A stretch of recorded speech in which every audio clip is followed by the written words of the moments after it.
Hello students, welcome back to Arise junior classes. तो जैसा कि हमने क्लास 8 का एक बहुत ही इंपॉर्टेंट चैप्टर स्टार्ट किया था, सेल स्ट्रक्चर एंड फंक्शंस, और पिछले क्लास में हमने इसके कुछ टॉपिक्स को कवर किया था। जैसे हमने इंट्रोडक्शन पढ़ा था, सेल की डिस्कवरी के बारे में पढ़ा था, सेल थ्योरी पढ़ा था, नंबर ऑफ सेल्स और उसके डिफरेंट टाइप ऑफ शेप्स के बारे में पढ़ा था, टाइप्स ऑफ सेल पढ़ा था, और सबसे इंपॉर्टेंट हमने प्रोकैरियोट्स और यूकैरियोट्स के बारे में भी जाना था। तो आज की क्लास में हम इसके आगे के टॉपिक्स को कवर करेंगे, जैसे structure of cell, plasma membrane, cytoplasm, nucleus, cell organelles और difference between plant and animal cell. तो आज की क्लास में हम ये सब टॉपिक्स को कवर करेंगे, और सारे टॉपिक्स को जानने के लिए वीडियो को लास्ट तक जरूर देखना। तो चलो हम अपनी क्लास को स्टार्ट करते हैं। देखो, हमारा पहला टॉपिक है स्ट्रक्चर ऑफ सेल।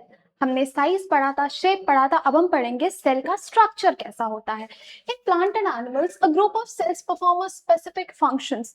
प्लांट और एनिमल, सारे लिविंग ऑर्गेनिज्म किससे बने हुए हैं? सेल से बने हुए हैं। और सारे ऑर्गेनिज्म के अंदर क्या है? सेल है। सेल का एक ग्रुप है, और वो सारे सेल क्या करते हैं? एक स्पेसिफिक फंक्शन को परफॉर्म करते हैं। This group of cells is called a tissue. और ये ग्रुप ऑफ सेल्स को हम क्या बोलते हैं? टिश्यू बोलते हैं। एक सेल होता है ना, जिस ऑर्गेनिज्म के अंदर एक सेल होता है उसको हम क्या बोलते हैं? यूनिसेलुलर बोलते हैं। और जिस ऑर्गेनिज्म के अंदर बहुत सारे सेल्स होते हैं, ग्रुप ऑफ सेल्स होते हैं, उनको हम क्या बोलते हैं? मल्टी सेलुलर ऑर्गेनिजम्स, है ना। तो मल्टी सेलुलर ऑर्गेनिज्म में ग्रुप ऑफ सेल्स होते हैं। ऐसे बहुत सारे ग्रुप ऑफ सेल्स होते हैं जिनको हम क्या बोलते हैं? ग्रुप ऑफ सेल्स, जिसको हम टिश्यू बोलते हैं, है ना। बहुत सारे सेल्स के ग्रुप को हम क्या बोलते हैं? टिश्यू बोलते हैं। तो जो प्लांट और एनिमल्स होते हैं उनमें ग्रुप ऑफ सेल्स होते हैं, क्योंकि वो मल्टी सेलुलर ऑर्गेनिजम्स हैं, है ना। और वो सेल्स, ग्रुप ऑफ सेल्स क्या करते हैं? एक स्पेसिफिक फंक्शन परफॉर्म करते हैं, और उन ग्रुप ऑफ सेल्स को हम क्या बोलते हैं? टिश्यू बोलते हैं, है ना। Many tissues coordinate functionally to form an organ, therefore cell is the basic structural unit of an organism. अब देखो, ग्रुप ऑफ सेल क्या होता है? टिश्यू होता है। और ऐसे ग्रुप ऑफ टिश्यूज बन जाएंगे तो ये क्या बन जाएगा? ये एक ऑर्गन बन जाएगा। ऑर्गन जैसे हमारा हार्ट हो गया, किडनी हो गया, लिवर हो गया, स्टमक हो गया, ये सब क्या है? ऑर्गन है। और हर एक टिश्यू क्या बना रहा है? एक ऑर्गन बना रहा है। हार्ट बना रहा है, स्टमक, लीवर, किडनी, और ये सब क्या कर रहे हैं? ये सब एक स्पेसिफिक फंक्शन परफॉर्म कर रहे हैं, है ना। हर एक टिश्यू एक अलग स्पेसिफिक फंक्शन परफॉर्म करता है, इसीलिए हम सेल को क्या बोलते हैं? Structural and functional unit of life बोलते हैं। There are three major function structures present in every living cell. अब देखो, हर एक सेल के अंदर बहुत सारे ऑर्गेनेल्स, बहुत सारे पार्ट्स प्रेजेंट होते हैं, लेकिन तीन उसमें से बहुत ज्यादा इंपॉर्टेंट होते हैं। क्या क्या? एक तो प्लाज्मा मेम्ब्रेन, साइटोप्लाज्म और न्यूक्लियस। तो इसमें हमने क्या पढ़ा? जो प्लांट और एनिमल्स होते हैं उसमें ग्रुप ऑफ सेल्स प्रेजेंट होते हैं, और ये ग्रुप ऑफ सेल क्या होते हैं? टिश्यूज होते हैं। ग्रुप ऑफ सेल क्या होते हैं? टिश्यू होते हैं। और ये टिश्यू क्या करते हैं? एक स्पेसिफिक फंक्शन परफॉर्म करते हैं ना। ये टिश्यू मिलके क्या बनाते हैं? ऑर्गन बनाते हैं। और ये ऑर्गन्स क्या करते हैं? स्पेसिफिक फंक्शन परफॉर्म करते हैं। जैसे हमारा हार्ट है, हार्ट क्या करेगा? ब्लड को पंप करेगा। किडनी क्या है? किडनी का अलग काम है, स्टमक का अलग काम है। तो हर एक ऑर्गन का एक डिफरेंट डिफरेंट वर्क होता है।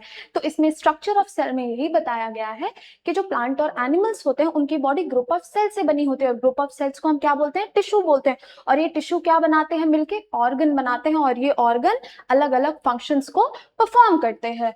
इसमें थ्री मेजर फंक्शन स्ट्रक्चर्स होते हैं हर एक सेल में। हर एक लिविंग सेल में थ्री मेजर फंक्शनल स्ट्रक्चर्स होते हैं। क्या क्या? प्लाज्मा मेम्ब्रेन, साइटोप्लाज्म और न्यूक्लियस। अब ये क्या होते हैं? हाँ, अब ये क्या होते हैं? चलो हम आगे देखते हैं। अभी स्ट्रक्चर ऑफ सेल समझ में आया? स्ट्रक्चर ऑफ सेल क्या होता है? देखो, एक सेल, ग्रुप ऑफ सेल मिलके क्या बनाते हैं? टिश्यू बनाते हैं। और ग्रुप ऑफ टिश्यूज मिलके क्या बनाते हैं? ऑर्गन बनाते हैं। ऑर्गन जैसे हमारा हार्ट हो गया, स्टमक हो गया, लिवर हो गया, किडनी हो गया, ये सब क्या है? ये सब हमारे ऑर्गन्स हैं। तो ग्रुप ऑफ टिश्यूज मिलके क्या बनाएंगे? ऑर्गन्स बनाएंगे, है ना।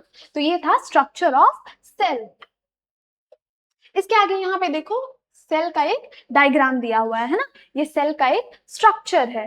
क्या है ये देखो, ये जो बाहर वाली कवरिंग है इसको हम क्या बोलते हैं? सेल मेम्ब्रेन बोलते हैं। सेल मेम्ब्रेन या प्लाज्मा मेम्ब्रेन, इसी को हम सेल मेम्ब्रेन या प्लाज्मा मेम्ब्रेन बोलते हैं, है ना। ये वॉक्यूल्स है, ये सेंट्रोसोम्स है, ये गोल्जी बॉडीज है, ये राइबोसोम्स है, स्मूथ एंडोप्लाज्मिक रेटिकुलम, माइटोकॉन्ड्रिया है, लाइसोसोम्स है, न्यूक्लियर मेम्ब्रेन, न्यूक्लियर और न्यूक्लियोलस, फिर रफ एंडोप्लाज्मिक रेटिकुलम है। ये सब क्या है? जैसे तुम्हारे बॉडी में अलग अलग पार्ट्स होते हैं, वैसे सेल के ही ये डिफरेंट डिफरेंट पार्ट्स हैं। ये सेल के पार्ट्स हैं। अब देखो, हर एक सेल का फंक्शन मतलब सेल का फंक्शन, ये जो सेल है ना, ये जो इनके पार्ट्स हैं, इनका फंक्शन अलग अलग होता है। सेल मेम्ब्रेन कुछ और काम करेगा, न्यूक्लियस कोई और काम करेगा, माइटोकॉन्ड्रिया कुछ और काम करेगा, है ना। तो सारे फंक्शंस, ये जो सारे ऑर्गेनल्स हैं, ये जो सारे सेल के पार्ट्स हैं, इनका अलग अलग डिफरेंट फंक्शन होगा। इन फंक्शंस को देखने के लिए, समझने के लिए चलो आगे बढ़ते हैं। ये है तुम्हारा सेल का एक बेसिक सा स्ट्रक्चर, और ये है सेल के पार्ट्स, है ना। ये सेल मेम्ब्रेन है, ये जो आउटर वाली कवरिंग है, ये माइटोकॉन्ड्रिया है। इसको हम power house of the cell भी बोलते हैं। माइटोकॉन्ड्रिया को क्या बोलते हैं? पावर हाउस ऑफ सेल बोलते हैं। ये न्यूक्लियस है, ये न्यूक्लियस है। इस न्यूक्लियस को हम क्या बोलते हैं? ब्रेन ऑफ सेल बोलते हैं। जैसे हमारे पास ब्रेन होता है ना, हमारा ब्रेन क्या करता है? हमारी बॉडी के फंक्शंस को, एक्टिविटीज को कंट्रोल करता है। वैसे ही सेल के एक्टिविटीज को कंट्रोल कौन करता है? सेल का ब्रेन। और सेल का ब्रेन कौन है? न्यूक्लियस, है ना। फिर ये लाइसोसोम्स है। फिर लाइसोसोम्स को हम क्या बोलते हैं? सुसाइडल बैग बोलते हैं। क्यों बोलते हैं इसको हम आगे पढ़ेंगे, है ना। राइबोसोम्स है। राइबोसोम्स में क्या होता है? राइबोसोम्स में प्रोटीन सिंथेसिस होता है। इसको हम प्रोटीन फैक्ट्री भी बोलते हैं ना। This is called protein factory of the cell. ये है सेल के पार्ट्स, और ये इसके कुछ इंपॉर्टेंट सेल, और ये इसके कुछ इंपॉर्टेंट पार्ट्स हैं ना। इनका अलग अलग डिफरेंट डिफरेंट काम होता है। इसको समझने के लिए आगे बढ़ते हैं।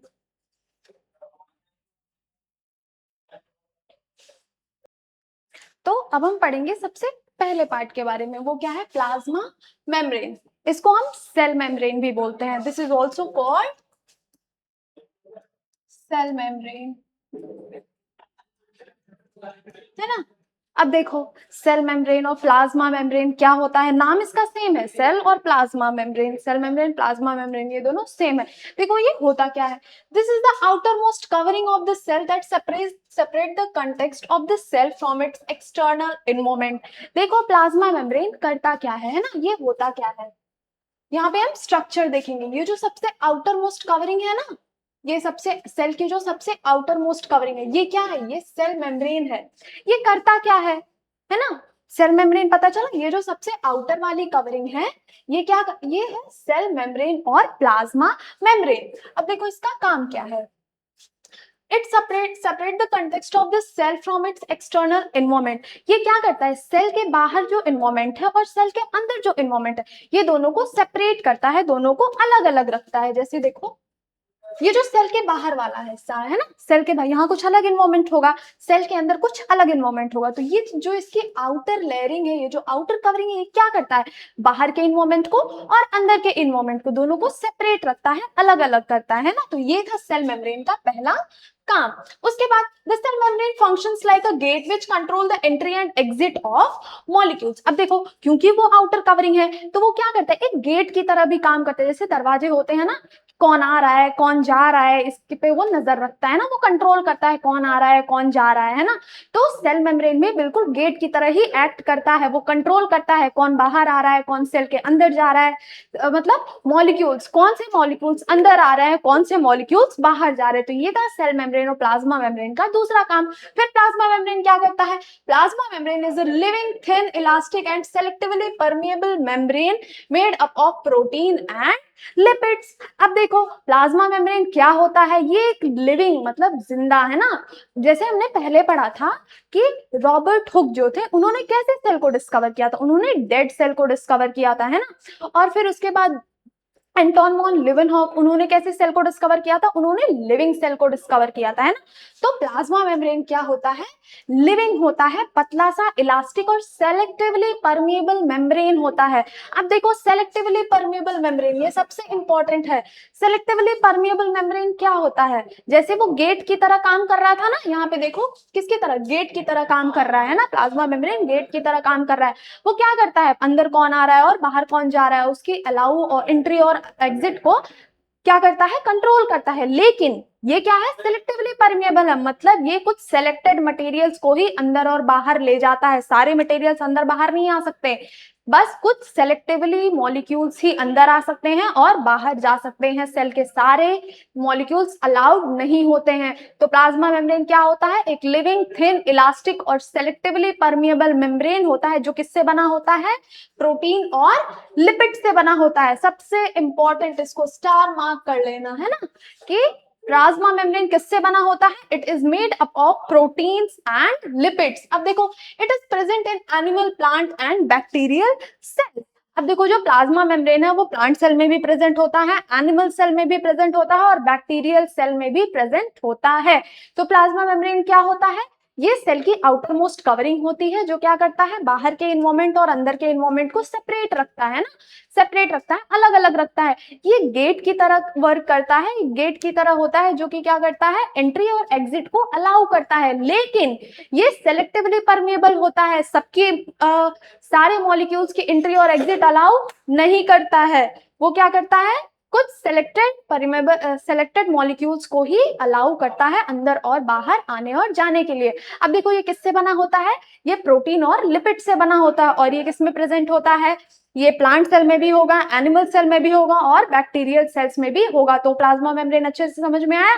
प्लाज्मा मेम्ब्रेन को ही हम सेल मेम्ब्रेन भी बोलते हैं। ये प्रोटीन और लिपिड से बना होता है, ये सेलेक्टिवली परमिएबल मेम्ब्रेन होता है और ये एनिमल सेल, प्लांट सेल और बैक्टीरियल सेल तीनों में प्रेजेंट होता है। तो प्लाज्मा मेम्ब्रेन के बारे में इतना जानना काफी है अभी क्लास 8 के लिए। तो तुम 9th में जाओगे, 10th में जाओगे तो इसको और बहुत ज्यादा डीपली पढ़ोगे, है ना। फिर इसके आगे देखो क्या है, फंक्शंस। इसके फंक्शंस क्या है, what are the function of plasma membrane, है ना, ये काम क्या करता है। देखो प्लाज्मा मेम्ब्रेन का फंक्शन क्या क्या होता है, it gives definite shape to the cell, ये सेल को एक डेफिनेट शेप देता है। जैसे कि यहाँ पे देखो, यहाँ पे ये क्या है, ये सेल को एक डेफिनेट शेप देता है ना। तो इसका पहला फंक्शन है, it gives definite shape to the cell. फिर उसके बाद it separate contents of the cell from its surrounding medium by acting as a barrier। जैसे कि मैंने बताया ये क्या करता है, बाहर के इन्वायरमेंट और अंदर के इन्वायरमेंट को सेपरेट करता है, एज अ बैरियर वर्क करता है ये। Plasma membrane being a selectively permeable membrane regulates the movement of molecules across it. अभी देखो ये क्या कर रहा था, ये गेट की तरह भी काम कर रहा था कि ये क्या मॉलिक्यूल्स के एंट्री और एग्जिट को क्या करता है, अलाउ करता है। बट ये क्या है, ये सेलेक्टिवली परमेबल मेम्ब्रेन है, मतलब ये सारे मॉलिक्यूल्स के एंट्री को अलाउ और एग्जिट नहीं करता है, ये कुछ सेलेक्टेड मॉलिक्यूल्स को ही अलाउ और एग्जिट करता है। तो ये क्या है, ये सेल को एक डेफिनेट शेप देता है, ये सेल को और उसके बाहर के मीडियम को क्या करता है, सेपरेट रखता है, एज अ बैरियर वर्क करता है। और ये क्या है, प्लाज्मा मेम्ब्रेन एक सेलेक्टिवली परमेबल मेम्ब्रेन है जो क्या करता है, मॉलिक्यूल्स के मूवमेंट को रेगुलेट करता है, अलाउ करता है। बट सारे मॉलिक्यूल्स के मूवमेंट को अलाउ नहीं करेगा, ये कुछ सेलेक्टेड मॉलिक्यूल्स के मूवमेंट को ही अलाउ करेगा। That's why plasma membrane is called selectively permeable membrane. And most important, plasma membrane किससे बना होता है, it is made up of lipid and protein. तो this is all about plasma membrane, जिसको हम सेल मेम्ब्रेन भी बोलते हैं। फिर उसके बाद सेल वॉल। अब देखो हमने सेल मेम्ब्रेन के बारे में पढ़ा, अब सेल वॉल क्या होता है। In plant cell, there is a rigid protective covering known as cell wall, which is present on the outer side of plasma membrane। अब देखो प्लांट सेल और एनिमल सेल दोनों में अलग अलग टाइप्स के सेल्स होते हैं, है ना। तो जो प्लांट सेल होता है उसमें एक प्लाज्मा मेम्ब्रेन के बाहर भी एक कवरिंग पाई जाती है। जैसे इसमें देखो, मान लो ये एक एनिमल सेल है, लेकिन अगर ये प्लांट सेल होता तो इसके ऊपर भी एक कवरिंग होती है ना, एक कवरिंग होती, उस कवरिंग को हम क्या बोलते हैं, सेल वॉल बोलते हैं, मतलब सेल की वॉल। तो जो प्लांट सेल होता है उसमें सेल मेम्ब्रेन के बाहर भी एक कवरिंग पाई जाती है जिसको हम क्या बोलते हैं, सेल वॉल बोलते हैं। और सेल वॉल सिर्फ प्लांट सेल में पाया जाता है, एनिमल सेल में नहीं पाया जाता है। चलो देखते हैं सेल वॉल क्या होता है, है ना। सेल वॉल ये क्या करता है, plant cell there is a rigid protective covering known as cell wall which is present on the outer side of plasma membrane. Cell wall कैसा होता है, रिजिड होता है, मतलब हार्ड कवरिंग होती है जो कहां पे प्रेजेंट होती है, प्लाज्मा मेम्ब्रेन के ऊपर प्रेजेंट होती है प्लांट सेल में, है ना। This cell wall is non-living, freely permeable structure chemically made up of cellulose। अब देखो सेल वॉल क्या होती है, सेल वॉल नॉन लिविंग होता है। प्लाज्मा मेम्ब्रेन क्या था, सेल मेम्ब्रेन क्या था, लिविंग था।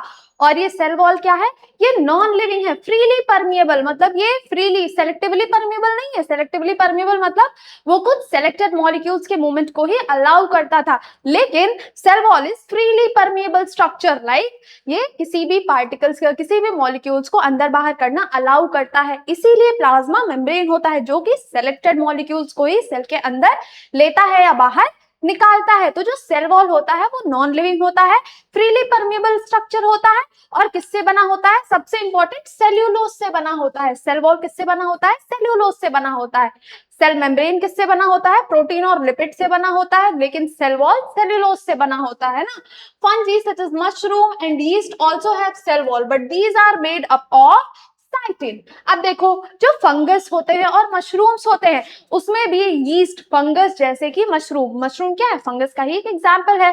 तो फंगी जैसे कि मशरूम हो गया, यीस्ट हो गया, इनके पास भी सेल वॉल होते हैं, लेकिन उनका सेल वॉल साइटिन से बना होता है, ना कि सेल्यूलोज से।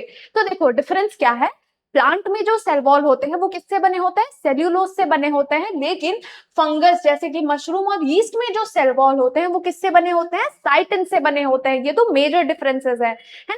अब देखो cell wall is freely permeable and also has no direct effect on the movement of molecules into और आउट ऑफ द सेल।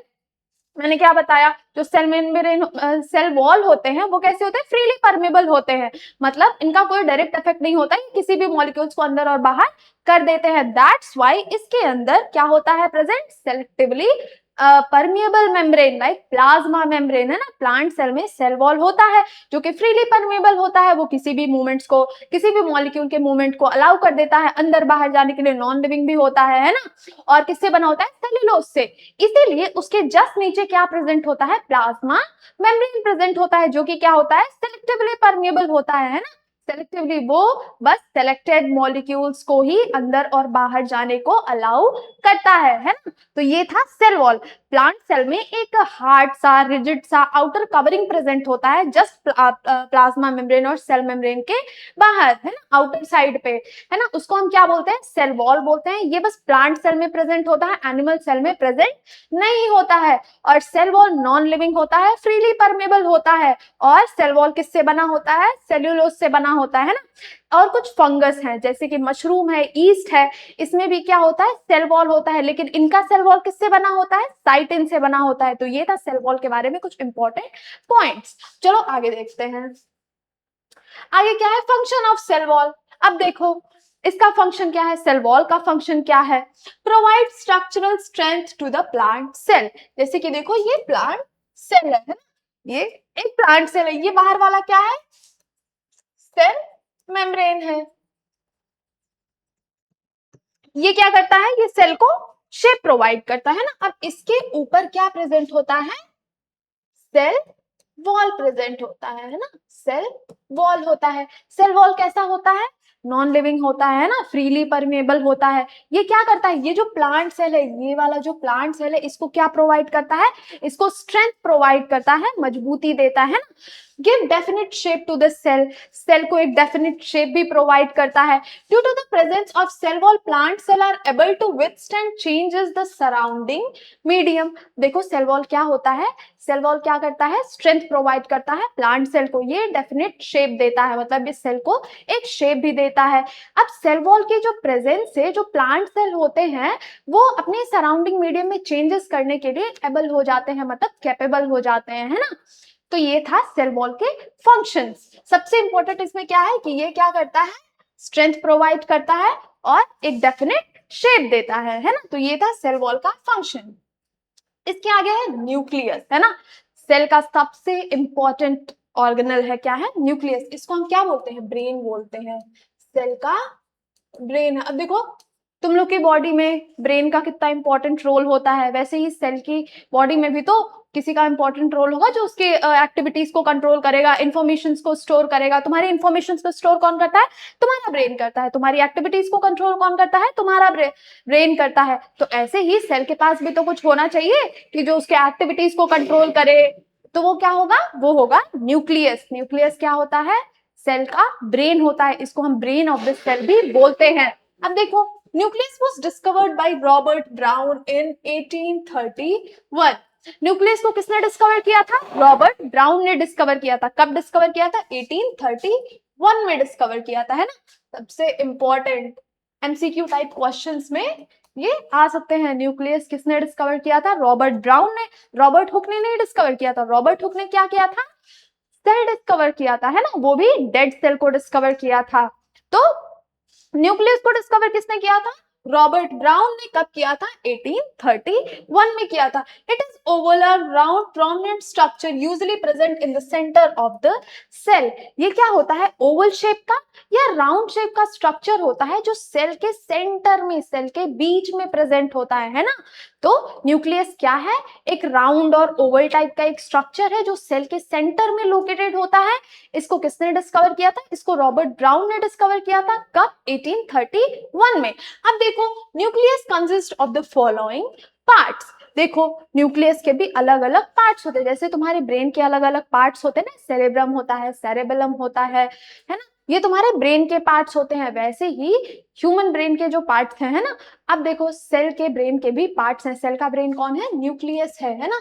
तो इसके भी अलग अलग पार्ट्स होते हैं, जैसे कि पहला पार्ट है न्यूक्लियर मेम्ब्रेन। जैसे कि प्लाज्मा मेम्ब्रेन था, वो किसका था? सेल का पार्ट था। अब न्यूक्लियस का भी पार्ट कौन है? न्यूक्लियर मेम्ब्रेन है। ये क्या होता है? It is double layered membrane separating the nuclear content from the cytoplasm. अभी जब मैं न्यूक्लियस का स्ट्रक्चर दिखाऊंगी, देखो यहाँ पे न्यूक्लियस का स्ट्रक्चर है ना, ये क्या है? ये न्यूक्लियस का स्ट्रक्चर है। तो न्यूक्लियर मेम्ब्रेन क्या है? ये देखो, ये जो डबल लेयर्ड स्ट्रक्चर दिखाई दे रहा है ना, इसमें डबल लेयर्ड स्ट्रक्चर, ये क्या है? ये न्यूक्लियर मेम्ब्रेन है। ये क्या करता है? अब देखो, ये तो न्यूक्लियस है ना, पूरा सेल, ये पूरा सेल होगा और इसके सेंटर में क्या लोकेटेड होगा? न्यूक्लियस लोकेटेड होगा। यहाँ पे कोई और सेल के ऑर्गेनिल होंगे, यहाँ पे कुछ और, यहाँ पे कुछ और, यहाँ पे कुछ और होगा, है ना। डिफरेंट डिफरेंट ऑर्गेनिल्स होंगे।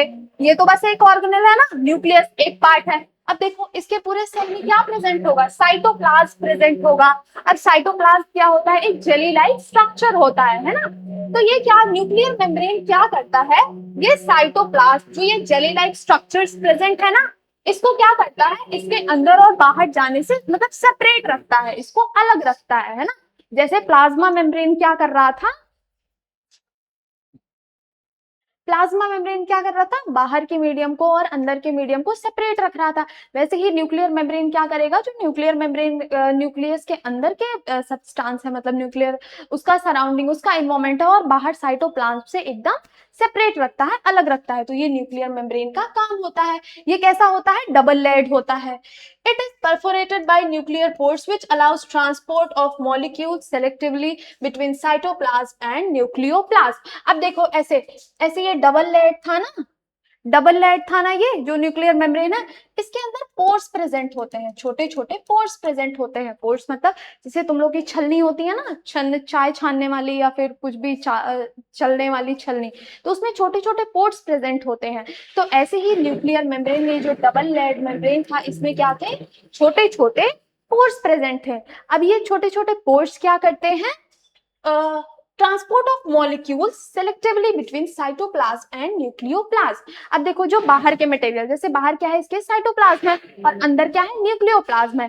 तो इस पोर्स के थ्रू वहां से मटेरियल्स अंदर आते हैं और बाहर जाते हैं। इसी पोर्स के थ्रू मटेरियल्स क्या करते हैं? साइटोप्लाज्म और न्यूक्लियोप्लाज्म से अंदर और बाहर होते हैं। तो ये है न्यूक्लियर मेम्ब्रेन का काम। अब देखो, न्यूक्लियोप्लाज्म क्या होता है? It is a granular dense fluid present inside the nucleus. Chromatin and nucleolus are present inside the nucleoplasm. अब देखो, ये बहुत गाढ़ा सा फ्लूइड होता है जो कि कहाँ प्रेजेंट होता है? न्यूक्लियस के अंदर प्रेजेंट होता है। और इसी फ्लूइड में क्या होता है? क्रोमैटिन होता है और न्यूक्लियोलस होता है। इसी फ्लूइड में क्रोमैटिन प्रेजेंट होता है और न्यूक्लियोलस प्रेजेंट होता है। तो न्यूक्लियोप्लाज्म क्या होता है? एक बहुत ही गाढ़ा सा फ्लूइड होता है जो न्यूक्लियस के अंदर प्रेजेंट होता है। और उसी फ्लूइड के अंदर कौन कौन होता है? क्रोमैटिन होता है और न्यूक्लियोलस होता है ना। तो ये था न्यूक्लियोप्लाज्म और न्यूक्लियर मेम्ब्रेन। चलो आगे देखते हैं। देखो, क्रोमैटिन मटेरियल्स, देखो ये क्रोमैटिन था ना, ये कहाँ पे प्रेजेंट है? ये वाला क्रोमैटिन, ये कहाँ पे प्रेजेंट है? ये न्यूक्लियोप्लास्ट के अंदर प्रेजेंट है। तो क्रोमैटिन क्या होता है? क्रोमैटिन मटेरियल क्या होता है? It is made up of deoxyribose nucleic acid, DNA. अब देखो, जो क्रोमैटिन होता है वो किससे बना होता है? वो डीएनए से बना होता है ना। डीएनए, डीएनए का फुल फॉर्म क्या होता है? डीऑक्सीरिबोज न्यूक्लिक एसिड। तो जो क्रोमैटिन मटेरियल होता है वो किससे बना होता है? डीएनए से बना होता है।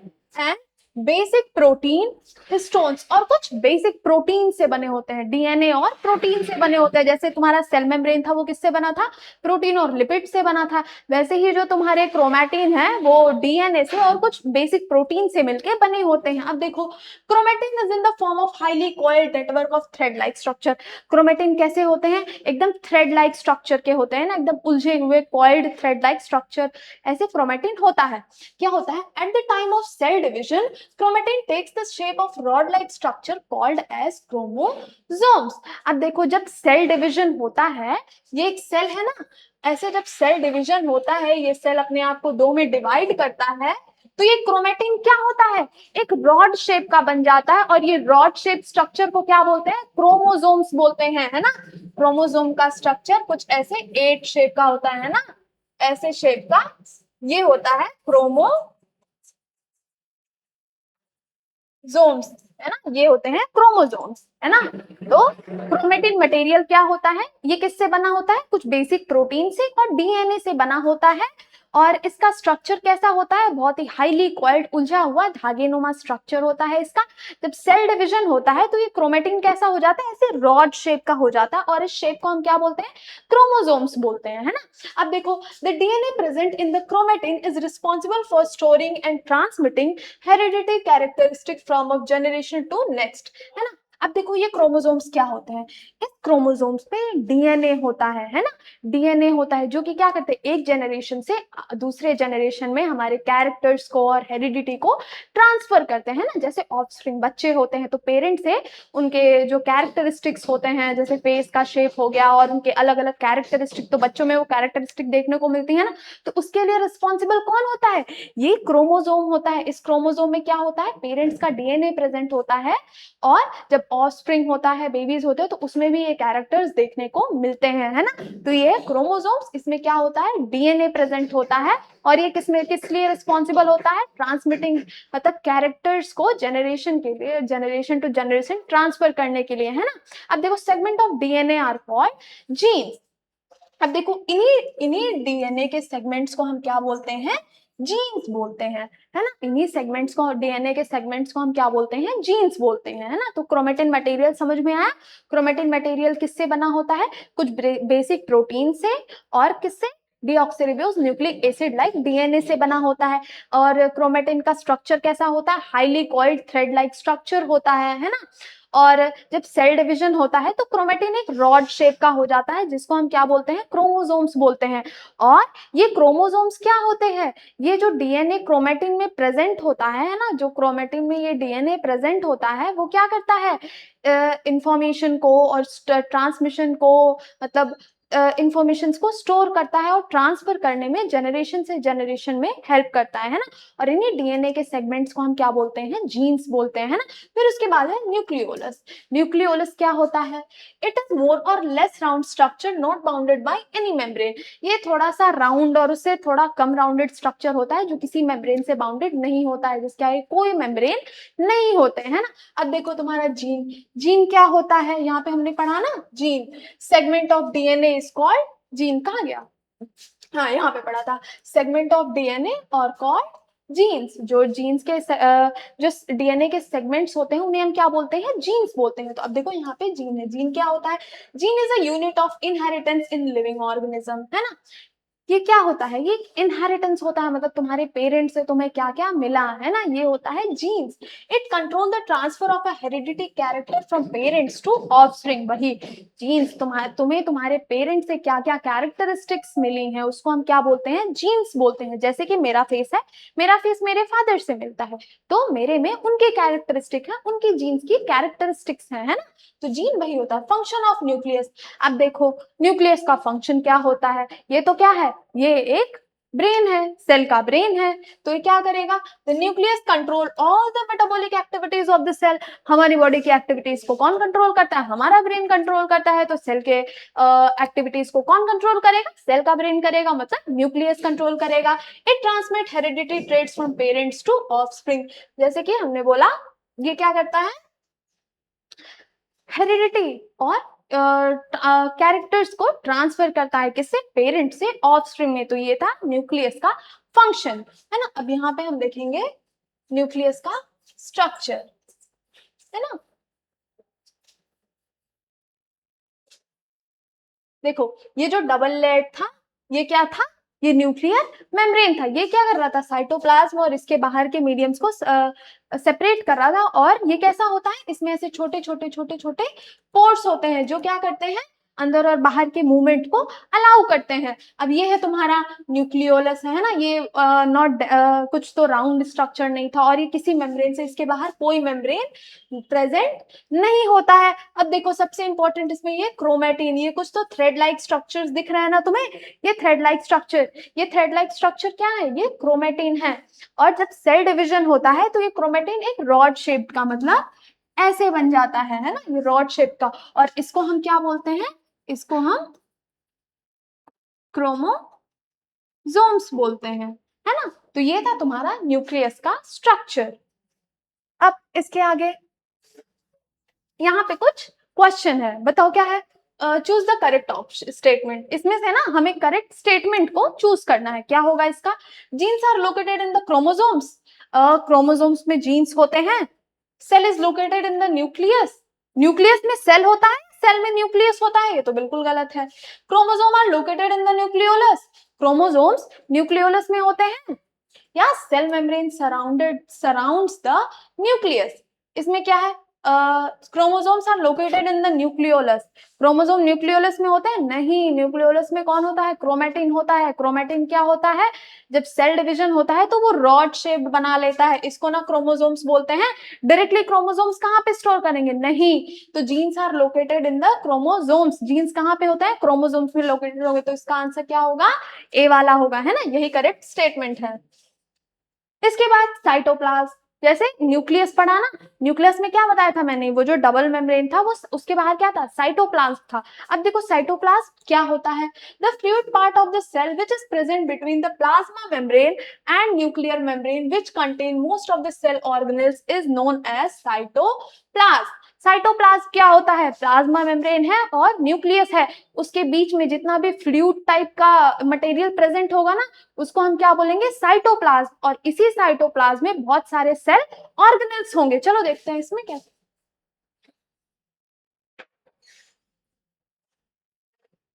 हाँ यहाँ पे देखो, ये क्या है, ये सेल मेम्ब्रेन है ना। फिर ये देखो न्यूक्लियस कहाँ पे है, ये है तुम्हारा न्यूक्लियस। अब इसके बीच में ये जो पर्पल और लैवेंडर शेड का दिख रहा है ना, ये क्या है, ये साइटोप्लाज्म है, यही फ्लूइड लाइक स्ट्रक्चर है। और इसी फ्लूइड लाइक स्ट्रक्चर में बहुत सारे सेल ऑर्गेनेल्स प्रेजेंट है, जैसे राइबोसोम्स है, स्मूथ एंडोप्लाज्मिक रेटिकुलम है, और भी बहुत सारे सेल ऑर्गेनेल्स है। तो साइटोप्लाज्म क्या होता है, एक फ्लूइड लाइक स्ट्रक्चर होता है, फ्लूइड लाइक मटेरियल होता है, जो कहाँ पे होता है, सेल मेम्ब्रेन और न्यूक्लियस के बीच में प्रेजेंट होता है, जिसमें बहुत सारे सेल ऑर्गेनेल्स प्रेजेंट होते हैं।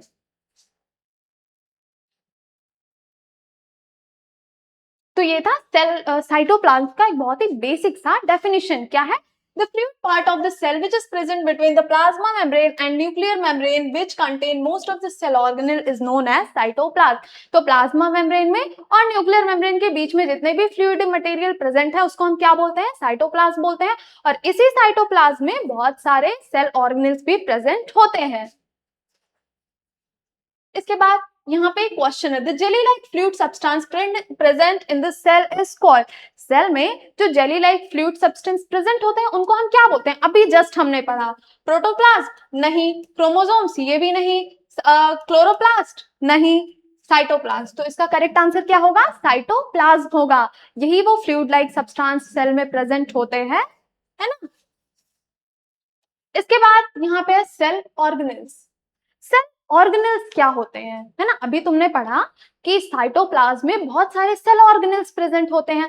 अब ये सेल ऑर्गेनेल्स क्या होते हैं, cell contain a variety of internal structures called organelles. Cell के अंदर बहुत सारे स्ट्रक्चर प्रेजेंट होते हैं, जैसे कि माइटोकॉन्ड्रिया हो गया, राइबोसोम्स हो गए, और फिर गोल्जी बॉडीज हो गए, और एंडोप्लाज्मिक रेटिकुलम हो गया, और भी बहुत सारे ऑर्गेनेल्स। तो इन्हीं पार्ट्स को, इन्हीं ऑर्गेनेल्स को, ये स्ट्रक्चर, ये जो इंटरनल स्ट्रक्चर है, इन्हें हम क्या बोलते हैं? सेल ऑर्गेनेल्स बोलते हैं। तो साइटोप्लाज्म के अंदर जितने भी इंटरनल स्ट्रक्चर्स प्रेजेंट थे उनको हम क्या बोलते हैं? ऑर्गेनेल्स बोलते हैं। तो सेल के पास बहुत सारे इंटरनल स्ट्रक्चर होते हैं, that is called organelles.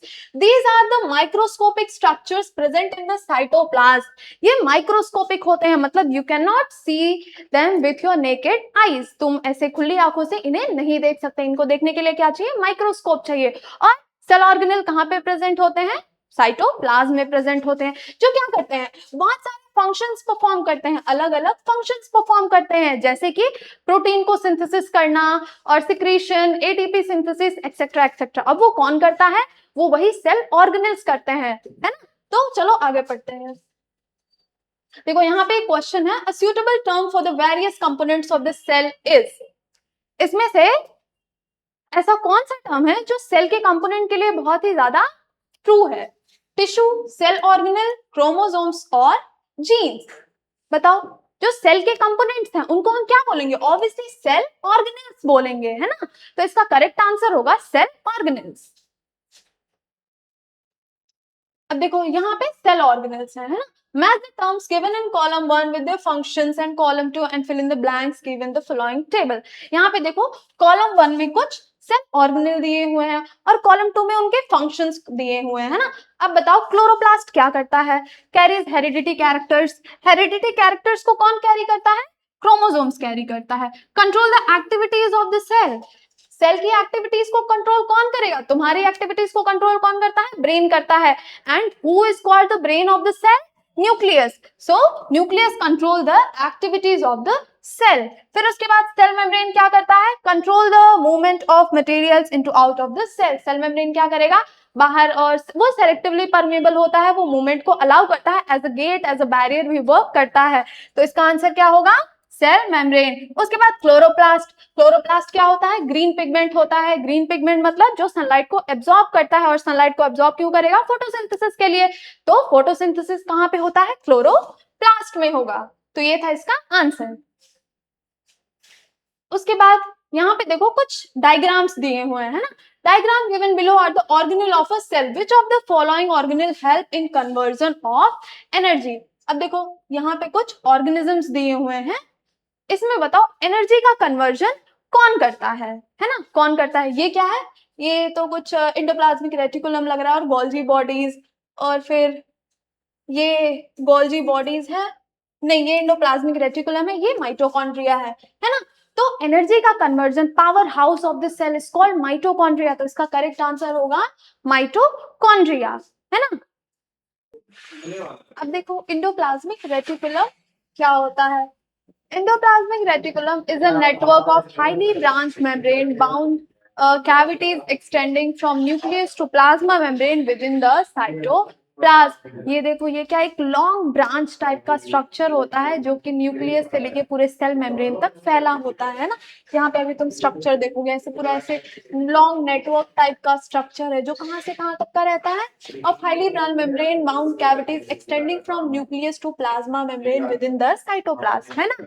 Cytoplasm के अंदर अंदर तक ये पूरा प्लाज्मा मेम्ब्रेन से न्यूक्लियस तक बिल्कुल फैला होता है ना। ये होता है endoplasmic reticulum.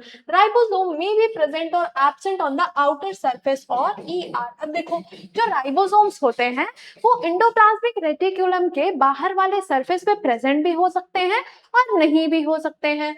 On the basis of presence or absence of ribosomes, ER is of two types। अब देखो जैसे कि मैंने बोला कि राइबोसोम्स इसके बाहर वाले सरफेस पे प्रेजेंट भी हो सकते हैं और नहीं भी हो सकते हैं। On the basis of presence or absence of ribosomes, ये दो कैटेगरीज के होते हैं, मतलब जो RER मतलब रफ इंडोप्लाज्मिक रेटिकुलम, और दूसरा है स्मूथ इंडोप्लाज्मिक रेटिकुलम, है ना। तो राइबोसोम्स के प्रेजेंस पे और एब्सेंस पे इंडोप्लाज्मिक रेटिकुलम को दो टाइप्स में कैटेगराइज किया गया है। पहला है रफ इंडोप्लाज्मिक रेटिकुलम और दूसरा है स्मूथ इंडोप्लाज्मिक रेटिकुलम। अब देखो फंक्शंस, एंडोप्लाज्मिक रेटिकुलम का फंक्शन क्या होता है? Endoplasmic reticulum forms endoskeleton of the cell which help in supporting cell internally. ये क्या होता है? ये सेल के अंदर, जैसे तुम्हारे अंदर स्केलेटन सिस्टम होता है ना, वो क्या करता है? तुम्हारे बॉडी को प्रोटेक्ट करता है। तो वैसे ही एंडोप्लाज्मिक रेटिकुलम क्या करता है? एक एंडोस्केलेटन बनाता है। सेल का एंडोस्केलेटन होता है जो कि क्या करता है? सेल को अंदर से प्रोटेक्ट करता है। Synthesis of protein is performed by rough endoplasmic reticulum and lipids are synthesised by smooth endoplasmic reticulum. जैसा कि मैंने बोला कि ये दो टाइप्स के होते हैं। तो जो रफ एंडोप्लाज्मिक रेटिकुलम होता है वो क्या करता है? ये रफ वाला, ये क्या करता है? ये प्रोटीन बनाता है ना। रफ एंडोप्लाज्मिक रेटिकुलम क्या करता है? प्रोटीन बनाता है। और स्मूथ एंडोप्लाज्मिक रेटिकुलम क्या बनाता है? लिपिड्स बनाता है ना, प्रोटीन और लिपिड्स। तो एंडोप्लाज्मिक रेटिकुलम क्या होता है? एक हाईली ब्रांच नेटवर्क टाइप का स्ट्रक्चर होता है जो कि प्लाज्मा मेम्ब्रेन से न्यूक्लियस तक फैला होता है ना। अब देखो, एंडोप्लाज्मिक रेटिकुलम के आउटर सरफेस पे राइबोसोम्स प्रेजेंट हो भी सकते हैं और नहीं भी हो सकते हैं। इसके प्रेजेंस और एब्सेंस के बेसिस पे एंडोप्लाज्मिक रेटिकुलम को दो टाइप से कैटेगराइज किया गया है। एक तो रफ एंडोप्लाज्मिक रेटिकुलम और दूसरा है स्मूथ एंडोप्लाज्मिक रेटिकुलम। बेसिकली इसका फंक्शन क्या होता है? Endoplasmic reticulum forms endoskeleton of cell. जैसे तुम्हारी बॉडी में स्केलेटन सिस्टम होता है, वो तुम्हारी स्केलेटन क्या करता है? तुम्हारी बॉडी को इंटरनली प्रोटेक्ट करता है। अगर स्केलेटन नहीं होता तो इधर से झुकते उधर झुकते, है ना, तो तुम्हारी बॉडी का कोई शेप नहीं होता है ना। तो वैसे ही एंडोप्लाज्मिक रेटिकुलम क्या होता है कि ये सेल का इंटरनल एंडोस्केलेटन सिस्टम होता है। एंडोस्केलेटन स्ट्रक्चर जो क्या करता है? सेल को इंटरनली सपोर्ट करता है। अब देखो, इसमें दो टाइप्स बताएं, रफ एंडोप्लाज्मिक रेटिकुलम जिसको आरईआर बोलते हैं और स्मूथ एंडोप्लाज्मिक रेटिकुलम जिसको एसईआर बोलते हैं। तो आरईआर क्या करता है? प्रोटीन बनाता है और एसईआर क्या करता है? लिपिड्स बनाता है। So these are some main points और important factors of endoplasmic reticulum. चलो इसके आगे देखते हैं क्या है।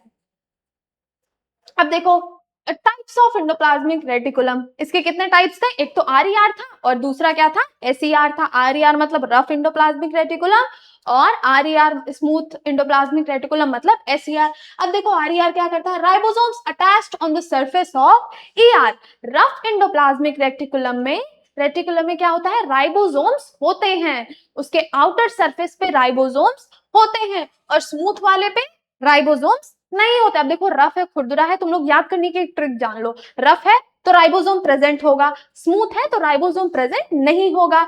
रफ एंडोप्लाज्मिक रेटिकुलम क्या करता है? प्रोटीन सिंथेसिस करता है और स्मूथ एंडोप्लाज्मिक रेटिकुलम क्या करता है? लिपिड को सिंथेसिस करता है, लिपिड बनाता है ना। तो ये था टाइप्स ऑफ एंडोप्लाज्मिक रेटिकुलम। अब देखो यहाँ पे कुछ स्ट्रक्चर दिया है, एंडोप्लाज्मिक रेटिकुलम का स्ट्रक्चर दिया है ना। ये देखो, यहाँ पे ये बाहर वाला है ना, इसके आउटर सरफेस पे क्या है? राइबोसोम्स प्रेजेंट है और ये इसके आउटर सरफेस पे राइबोसोम्स प्रेजेंट नहीं है। इसका स्ट्रक्चर कैसा है? बिल्कुल स्मूथ है ना। तो ये क्या हो गया? ये स्मूथ वाला हो गया और ये क्या हो गया? ये रफ वाला हो गया। रफ वाला क्या बनाएगा? प्रोटीन बनाएगा और स्मूथ वाला क्या बनाएगा? स्मूथ वाला लिपिड बनाएगा, है ना, लिपिड बनाएगा।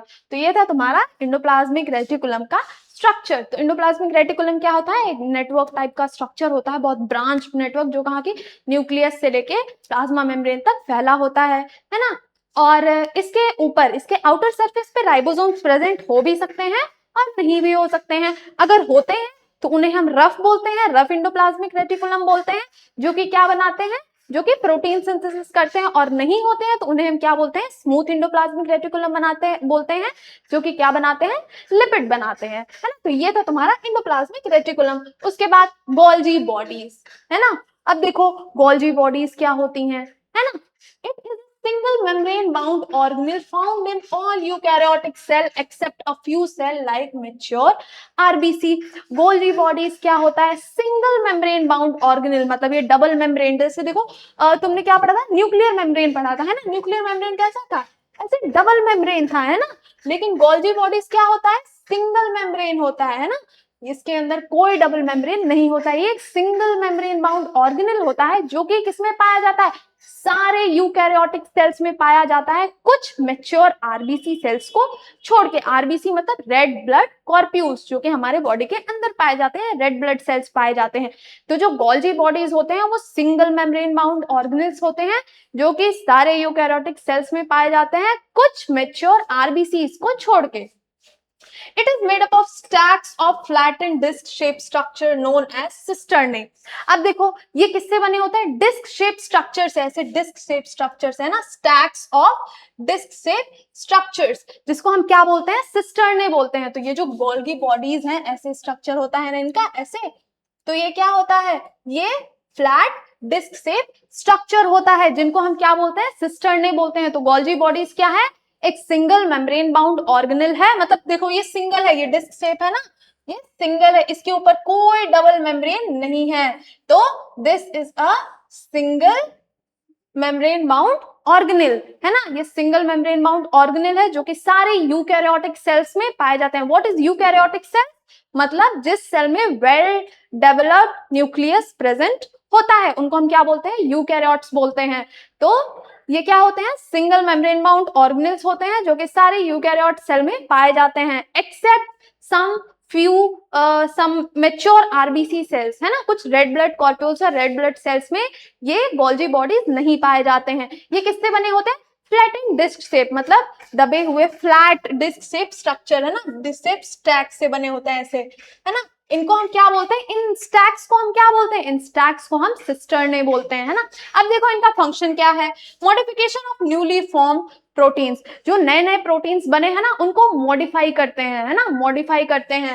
Help in packaging and secretion of the cellular product, जो सेलुलर प्रोडक्ट्स होते हैं उनको सिक्रीट करते हैं और ये पैकेजिंग में हेल्प करते हैं, है ना, पैकेजिंग करते हैं। और ये जो, तो इनका फंक्शन क्या है, जो नए नए प्रोटीन्स बने हैं इनको मॉडिफाई करते हैं और ये पैकेजिंग में हेल्प करते हैं, सिक्रीशन भी करते हैं कुछ सेलुलर प्रोडक्ट का। So this was all about Golgi bodies.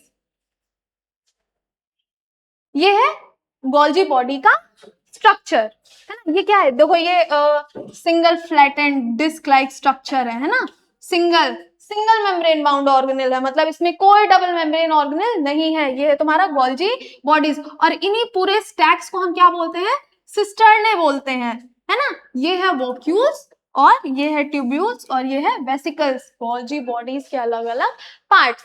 तो बेसिकली इसमें क्या पढ़ना है कि ये क्या है, सिंगल मेम्ब्रेन बाउंड ऑर्गेनेल्स हैं जो कि क्या किसमें, सारे यूकैरियोटिक सेल्स में पाए जाते हैं, except some mature RBC cells, उसमें ये नहीं पाए जाते हैं, है ना। और ये कैसे होते हैं, कैसे बने होते हैं, ये फ्लैटेंड डिस्क शेप स्ट्रक्चर से बने होते हैं। जैसे देखो ये डिस्क शेप स्ट्रक्चर है ना, स्टैक्स मतलब ग्रुप में है, तो उनको, उन स्टैक्स को हम क्या बोलते हैं, सिस्टर्ने बोलते हैं। इनका काम क्या होता है, ये प्रोटीन को मॉडिफाई करते हैं, जो न्यूली फॉर्म प्रोटीन्स होते हैं उनको मॉडिफाई करते हैं और पैकेजिंग में हेल्प करते हैं और कुछ सेलुलर प्रोडक्ट्स का सिक्रीशन भी करते हैं। तो ये था गोल्जी बॉडी का तुम्हारा स्ट्रक्चर।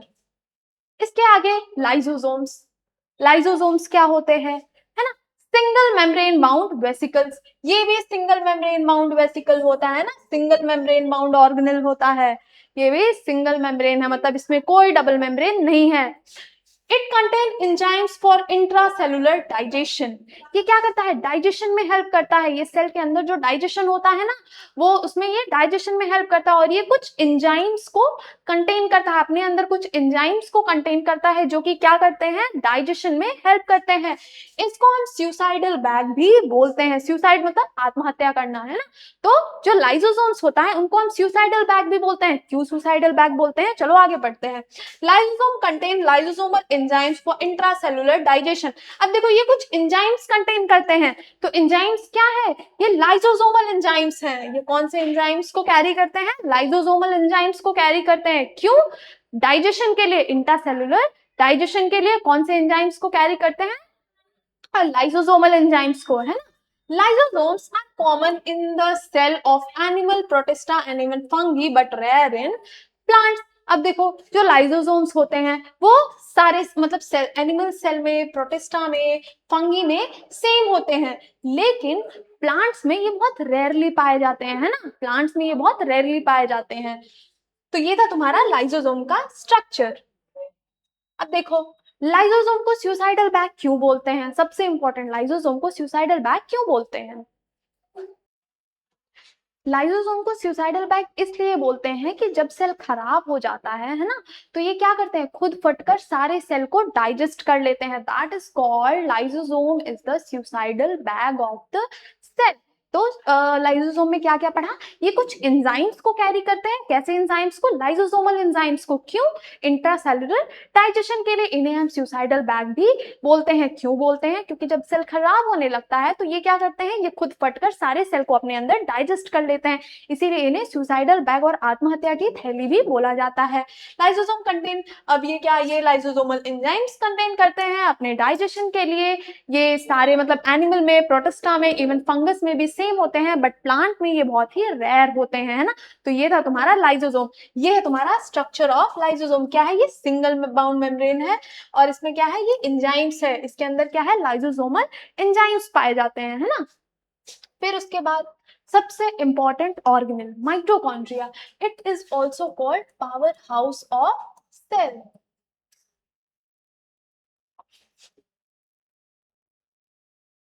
माइटोकॉन्ड्रिया को हम पावर हाउस ऑफ सेल भी बोलते हैं। क्यों बोलते हैं? चलो आगे पढ़ते हैं। These are mostly rod shaped structure with double membrane। अब देखो ये कैसा होता है, रॉड शेप स्ट्रक्चर होता है ना। रॉड कैसा होता है, कुछ ऐसे होता है ना। तो ये रॉड शेप स्ट्रक्चर होता है विथ डबल मेम्ब्रेन। यहाँ देखो एक मेम्ब्रेन यहाँ है और एक नीचे है ना। तो ये कैसे हो गए, रॉड शेप स्ट्रक्चर हो गए विथ डबल मेम्ब्रेन। स्ट्रक्चर कैसा है इनका, रॉड शेप है, और मेम्ब्रेन कैसे है, दो मेम्ब्रेन्स है ना। Then the inner membrane, inner folded into finger like projections called cristae. अब देखो ये जो इनर वाला मेम्ब्रेन है, ये जो अंदर वाला मेम्ब्रेन है, यहाँ पे क्या है, क्रिस्टे। ये फिंगर लाइक, ऐसे फिंगर लाइक फोल्डेड मटेरियल्स जिनको हम क्या बोलते हैं, क्रिस्टे बोलते हैं, है ना। तो जो इनर, ये कैसे होते हैं, रॉड शेप्ड के होते हैं, double membrane organelle, double membrane mount organelles होते हैं, दो मेम्ब्रेन होते हैं। तो जो अंदर वाला मेम्ब्रेन होता है, इसमें फिंगर लाइक, ऐसे finger like some folded parts पाए जाते हैं, जिनको हम क्या बोलते हैं, क्रिस्टे बोलते हैं, है ना। अब देखो mitochondria are the site of aerobic respiration in which energy from form organic compounds such as glucose by the ATP synthesis process of oxidative phosphorylation is transferred to ATP। अब देखो माइटोकॉन्ड्रिया में क्या होता है, एरोबिक रेस्पिरेशन होता है। Aerobic respiration की जगह कहाँ पे होती है, माइटोकॉन्ड्रिया में होती है। अब इसमें क्या होता है, एनर्जी जो होती है वो ऑर्गेनिक कंपाउंड जैसे ग्लूकोज हो गया, by the ATP synthase process of oxidative phosphorus is transferred to ATP। इसमें क्या होता है, यहाँ पे क्या होता है, जो माइटोकॉन्ड्रिया होता है इसको एरोबिक रेस्पिरेशन का साइट बोला जाता है। इसमें क्या होता है, ग्लूकोज से एनर्जी निकल के एटीपी के फॉर्म में स्टोर हो जाती है। तो इसमें क्या होता है, माइटोकॉन्ड्रिया को क्या बोला जाता है, एरोबिक रेस्पिरेशन का साइट बोला जाता है, जिसमें क्या होता है, ग्लूकोज से एनर्जी निकल के एटीपी के रूप में स्टोर हो जाती है ना। एटीपी का फुल फॉर्म होता है एडेनोसिन ट्राइफॉस्फेट। तो एडेनोसिन ट्राइफॉस्फेट के फॉर्म में एनर्जी स्टोर हो जाती है, इसीलिए माइटोकॉन्ड्रिया को साइट ऑफ एटीपी सिंथेसिस भी बोलते हैं, जहां पे एटीपी बनता है ना। तो यहाँ पे क्या होता है, ग्लूकोज से एनर्जी निकल के एटीपी के फॉर्म में स्टोर होती है, तो इसीलिए हम क्या बोलते हैं, माइटोकॉन्ड्रिया को साइट ऑफ एटीपी सिंथेसिस भी बोलते हैं। ATP is also referred to as energy currency of the cell. ATP को हम एनर्जी करेंसी भी बोलते हैं। एनर्जी करेंसी मतलब ऊर्जा का पैसा, है ना, पैसा। तो एनर्जी करेंसी भी बोलते हैं। सेल का एनर्जी करेंसी कौन होता है, एटीपी होता है। एनर्जी कहां से मिला, ग्लूकोज से, है ना, ग्लूकोज से।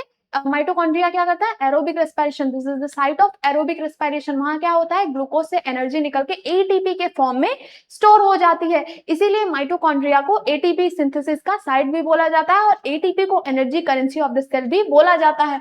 For this reason are referred to as power house of the cell. अब देखो पावर, एनर्जी कहां से मिल रही है, माइटोकॉन्ड्रिया से मिल रही है, तो माइटोकॉन्ड्रिया को क्या बोलते हैं, पावर हाउस ऑफ सेल बोलते हैं, इसीलिए माइटोकॉन्ड्रिया को पावर हाउस ऑफ सेल भी बोलते हैं।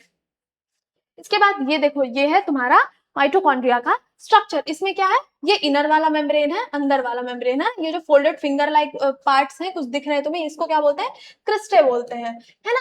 और फिर ये क्या है, ये तुम्हारा आउटर वाला मेम्ब्रेन है। ये क्या है, आउटर वाला मतलब बाहर वाला मेम्ब्रेन है, ये इनर वाला मेम्ब्रेन है। अब देखो ये जो ऑरेंज टाइप का स्ट्रक्चर दिख रहा है ना, ये क्या है, ये इंटर मेम्ब्रेन स्पेस है। मतलब बाहर वाले मेम्ब्रेन में और अंदर वाले मेम्ब्रेन में जो जगह है उसको हम क्या बोलते हैं, इंटर मेम्ब्रेनल स्पेस बोलते हैं। मैट्रिक्स, ये देखो ये कुछ ब्लू और पर्पल कलर का ये दिख रहा है ना मैट्रिक्स, ये क्या है, ये फ्लूइड टाइप का कुछ तो चीज, फ्लूइड टाइप सब्सटेंस है जो क्या करता है, इसके अंदर भरा हुआ है। अब डीएनए है, ग्रैन्यूल्स है और राइबोसोम्स है, ये क्या है, ये माइटोकॉन्ड्रिया के खुद के प्रोडक्ट्स हैं, है ना, खुद के पार्ट्स हैं। तो ये था तुम्हारा माइटोकॉन्ड्रिया। माइटोकॉन्ड्रिया को हम क्या बोलते हैं, पावर हाउस ऑफ सेल बोलते हैं। क्यों पावर हाउस ऑफ सेल बोलते हैं, क्योंकि यहीं पे एनर्जी बनती है। एनर्जी कैसे बनती है, माइटोकॉन्ड्रिया को क्या बोलते हैं, this is the site of aerobic respiration, है ना। यहाँ पे क्या होता है, ग्लूकोज से एटीपी के फॉर्म में एनर्जी स्टोर हो जाती है ना, और एटीपी क्या होती है, that is called currency of the cell. और एटीपी, और हम माइटोकॉन्ड्रिया को एटीपी का सिंथेसिस साइट भी बोलते हैं। That's why mitochondria is called power house of the cell. और ये है माइटोकॉन्ड्रिया के पार्ट्स। इसके बाद यहाँ पे एक क्वेश्चन है, which of the following is known as power house of the cell. तो इसमें पावर हाउस ऑफ सेल किसको बोलते हैं, सेल वॉल ना माइटोकॉन्ड्रिया। अभी जस्ट पढ़ा कि who is called the power house of cell, so mitochondria is called the power house of cell. क्यों, क्योंकि यहीं पे एटीपी का सिंथेसिस हो रहा है, यहीं से एनर्जी बन रही है। देन उसके बाद है राइबोसोम्स। राइबोसोम्स क्या होता है, these are granular structure not bound by any membranes. They either occur free in the cytoplasm or remain bound to rough endoplasmic reticulum. Ribosomes are the site of protein synthesis. सबसे important, ribosomes are the site of protein synthesis. Mitochondria में किसका synthesis हो रहा था, ATP का, energy का, है ना। तो राइबोसोम्स क्या होता है, यहाँ पे प्रोटीन का सिंथेसिस होता है, मतलब प्रोटीन बनता है। ये होता क्या है, और देखो राइबोसोम्स क्या होते हैं, they are granular structures bound not bounded by any membrane. मतलब राइबोसोम में ये देखो ये एक ही मेम्ब्रेन है ना, इसके बाहर कोई मेम्ब्रेन नहीं है, छोटे छोटे दानेदार स्ट्रक्चर्स होते हैं जो कि सिंगल बाउंडेड मेम्ब्रेन होते हैं। मतलब इनके ऊपर कोई डबल मेम्ब्रेन, डबल रेलिंग नहीं होती है। They either occur free in the cytoplasm और remain bound to rough endoplasmic reticulum. या तो ये साइटोप्लाज्म में खुले घूमते हैं, साइटोप्लाज्म मतलब वो fluid like structure, jelly like structure जो सेल के अंदर प्रेजेंट था, है ना। या फिर ये क्या करते हैं, रफ एंडोप्लाज्मिक रेटिकुलम के ऊपर चिपके रहते हैं, है ना। तो राइबोसोम्स कहाँ कहाँ पे होते हैं, या तो साइटोप्लाज्म में वो फ्रीली घूमते हैं, या फिर वो कहाँ पे पाए जाते हैं, रफ एंडोप्लाज्मिक रेटिकुलम के आउटर सरफेस पे चिपके होते हैं। Ribosomes are the site of protein synthesis.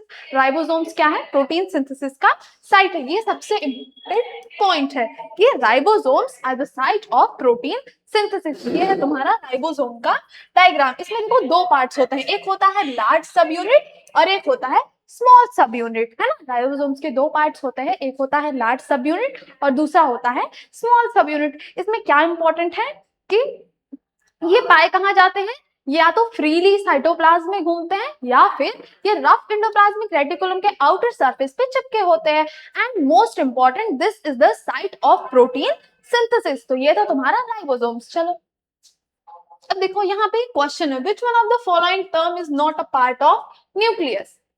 इसमें से न्यूक्लियस का पार्ट कौन नहीं है, क्रोमोसोम्स है न्यूक्लियस का part, nucleolus is also a part of nucleus, gene is also a part of nucleus. तो इसका करेक्ट आंसर क्या होगा, राइबोसोम्स। राइबोसोम्स न्यूक्लियस का पार्ट नहीं होता है।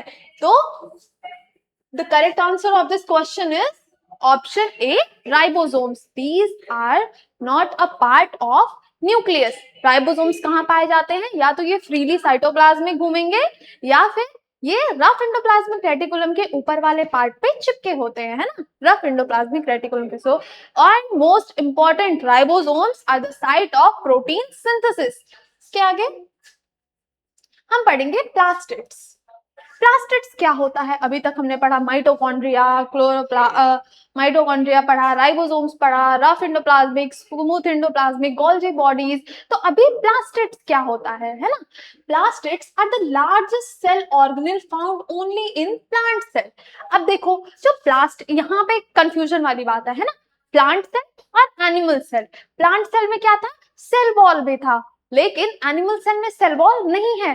तो जो प्लास्टिड है वो भी किसमें पाया जाएगा? सिर्फ प्लांट सेल में। एनिमल सेल में प्लास्टिड नहीं पाए जाते हैं ना।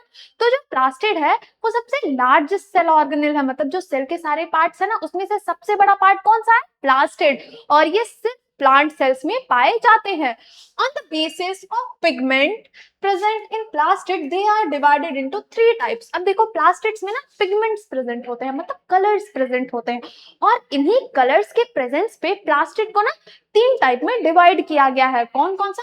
एक तो है ल्यूकोप्लास्ट, दूसरा है क्रोमोप्लास्ट और तीसरा है क्लोरोप्लास्ट। तो प्लास्टिड क्या होता है? सबसे सेल ऑर्गेनेल का, मतलब सेल में पाए जाने वाले सभी ऑर्गेनेल में से सबसे बड़ा क्या है?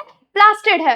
और ये किसमें पाया जाता है? सिर्फ प्लांट सेल में पाया जाता है। और प्लास्टिड में ना बहुत सारे पिगमेंट भी पाए जाते हैं। पिगमेंट मतलब कलर पाया जाता है ना। तो इस कलर के बेसिस पे, अलग अलग जो कलर पाए जाते हैं, इसके बेसिस पे प्लास्टिड को 3 कैटेगरीज में डिवाइड किया गया है। क्या क्या है?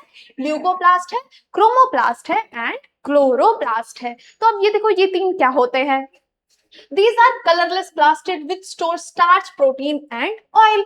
ये क्या होते हैं? जो ल्यूकोप्लास्ट होते हैं वो कलरलेस प्लास्टिड्स होते हैं, मतलब इनके अंदर कोई कलर नहीं होता है, कोई कलर नहीं होता। तो ये क्या करेंगे? इनका काम क्या होता है?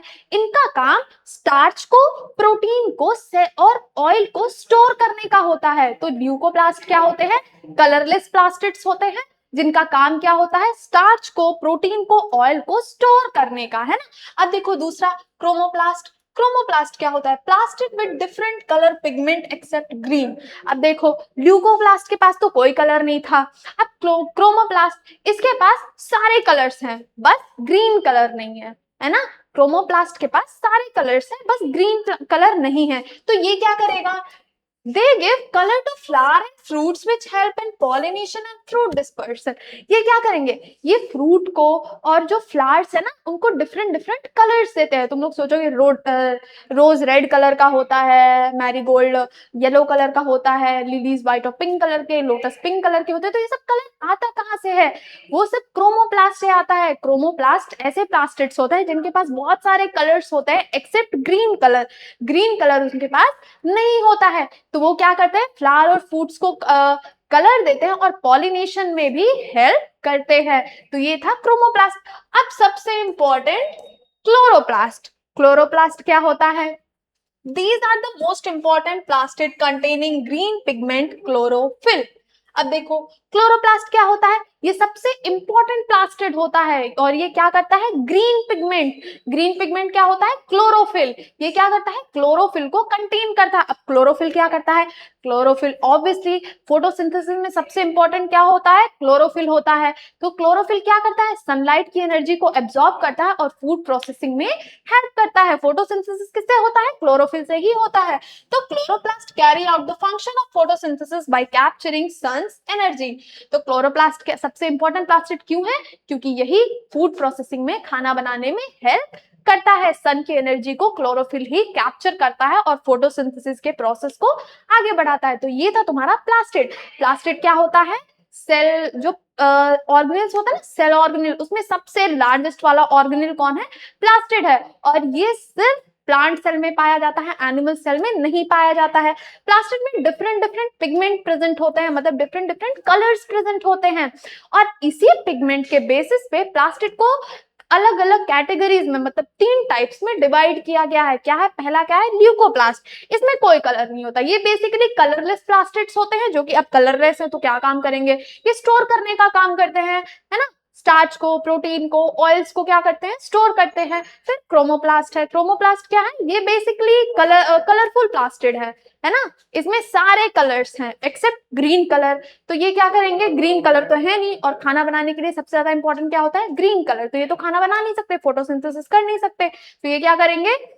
ये फ्रूट्स को, फ्लावर्स को कलर देंगे, पॉलिनेशन में हेल्प करेंगे। अब सबसे इंपॉर्टेंट क्लोरोप्लास्ट। क्लोरोप्लास्ट क्या होता है? ये ग्रीन प्लास्टिड होता है ना, ग्रीन पिगमेंट कैरी करता है जिसको हम क्या बोलते हैं? क्लोरोफिल बोलते हैं। और ये क्लोरोफिल क्या करता है? फोटोसिंथेसिस में हेल्प करता है। कैसे करता है? क्योंकि क्लोरोफिल ही सनलाइट को कैप्चर करेगा, सन की एनर्जी को कैप्चर करेगा और फोटोसिंथेसिस में हेल्प करेगा। सो this is all about plastids.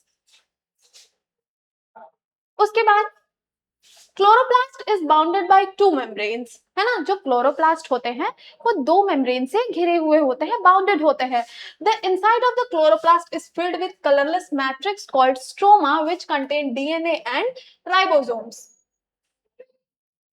है ना। The inside of the chloroplast is filled with colourless, जो क्लोरोप्लास्ट के अंदर वाला पार्ट होता है ना, उसमें क्या होता है, कलरलेस मैट्रिक्स प्रेजेंट होते हैं, जैसे कि स्ट्रोमा हो गया जिसमें क्या होता है, डीएनए और राइबोसोम्स होते हैं, है ना। Flattened stack like structure stacked one above the other like a pile of coins, such rounded flat surface called thylakoids are present in the stroma. अब देखो स्ट्रोमा में क्या होता है, फ्लैटेंड स्टैक लाइक स्ट्रक्चर्स, ऐसे ऐसे स्टैक लाइक स्ट्रक्चर्स प्रेजेंट होते हैं, है ना, एक के ऊपर एक प्रेजेंट होते हैं। इन्हें हम क्या बोलते हैं, इस एक स्टैक को हम क्या बोलते हैं, थाइलाकॉइड बोलते हैं, थाइलाकॉइड बोलते हैं, जो कि कहाँ पे प्रेजेंट होता है, स्ट्रोमा के अंदर प्रेजेंट होता है ना। फिर उसके बाद different grana are connected with the help of a tubular connections called stroma lamella. Grana contain chlorophyll molecules which capture the light energy. अब देखो क्या होता है, flattened stack like structure, stack देखो ऐसे स्टैक लाइक स्ट्रक्चर्स होते हैं जो एक के ऊपर एक प्रेजेंट होते हैं, इनको हम क्या बोलते हैं, इनको हम थाइलाकॉइड बोलते हैं, जो कि कहाँ पे प्रेजेंट होते हैं, स्ट्रोमा में प्रेजेंट होते हैं ना। स्ट्रोमा में ऐसे स्टैक लाइक स्ट्रक्चर्स प्रेजेंट होते हैं एक के ऊपर स्टैक्स, जिसको हम बोलते हैं थाइलाकॉइड। अब देखो different grana are connected with the help of tubular connections called stroma lamella. Grana होते हैं जो कि अलग अलग टेबुलर कनेक्शन से कनेक्टेड होते हैं, उनको हम क्या बोलते हैं, स्ट्रोमा लैमेला बोलते हैं। Grana contain chlorophyll molecules which capture the light energy. अब यही जो ग्राना होता है, इनको हम क्या, ये क्या करता है, ये क्लोरोफिल मॉलिक्यूल्स, मतलब ग्राना में ही क्लोरोफिल के मॉलिक्यूल्स होते हैं, ग्रीन पिगमेंट होता है, जो कि क्या करता है, लाइट की एनर्जी को कैप्चर करता है और फोटोसिंथेसिस को प्रोसेस करता है, फोटोसिंथेसिस में हेल्प करता है। उसके बाद यहाँ पे देखो एक क्वेश्चन है, green colour of leaves is due to the presence of the pigment. अब देखो लीव्स का ग्रीन कलर क्यों होता है, राइबोसोम्स की वजह से नहीं, माइटोकॉन्ड्रिया नो, क्लोरोप्लास्ट नहीं, क्लोरोफिल।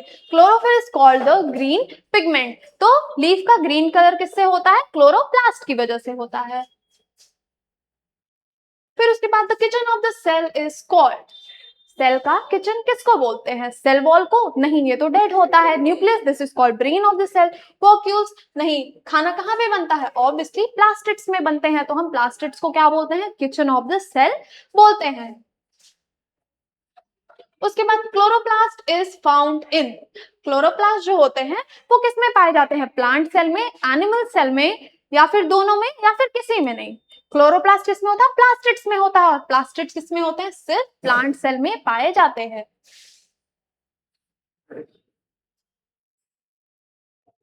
अब देखो there is the difference between plant cell and animal cell. अभी मैंने बताया प्लांट सेल और एनिमल सेल अलग अलग होते हैं, जैसे कि जो प्लांट सेल में था उसमें सेल वॉल प्रेजेंट था, एनिमल सेल में सेल वॉल प्रेजेंट नहीं था। तो देखो सेल वॉल जो है वो प्लांट सेल में प्रेजेंट होता है, एनिमल सेल में प्रेजेंट नहीं होता है। एनिमल सेल में सेल वॉल नहीं होता है, सेल वॉल दोनों में प्रेजेंट होता है। Nucleus, it is called brain of the cell, nucleus is present in both plant cell and animal cell. Nucleus जो है वो प्लांट सेल में भी प्रेजेंट होता है और एनिमल सेल में भी प्रेजेंट होता है।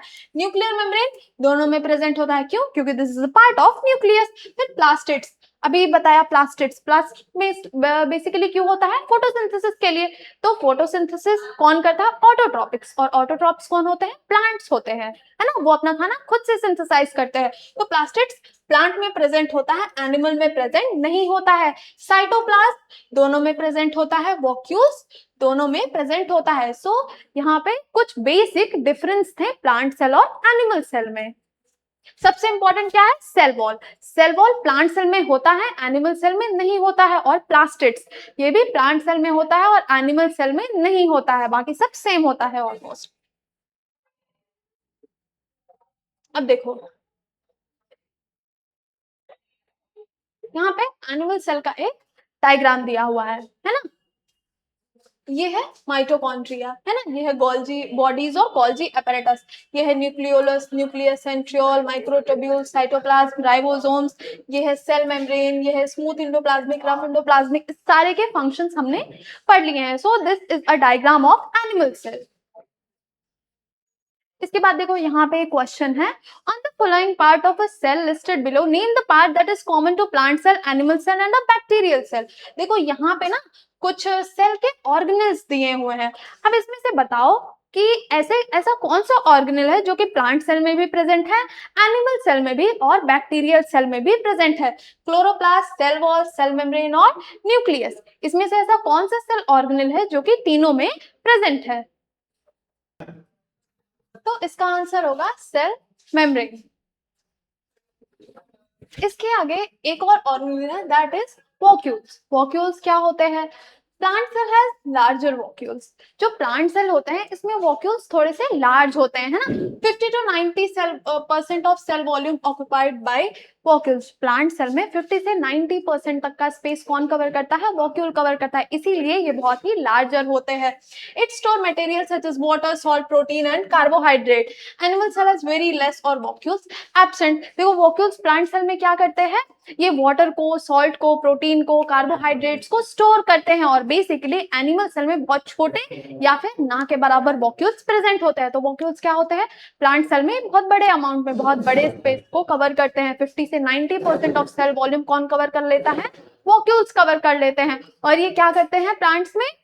वाटर को, सॉल्ट को, प्रोटीन को, कार्बोहाइड्रेट को क्या करते हैं? स्टोर करके रखते हैं। एनिमल सेल में क्या होता है?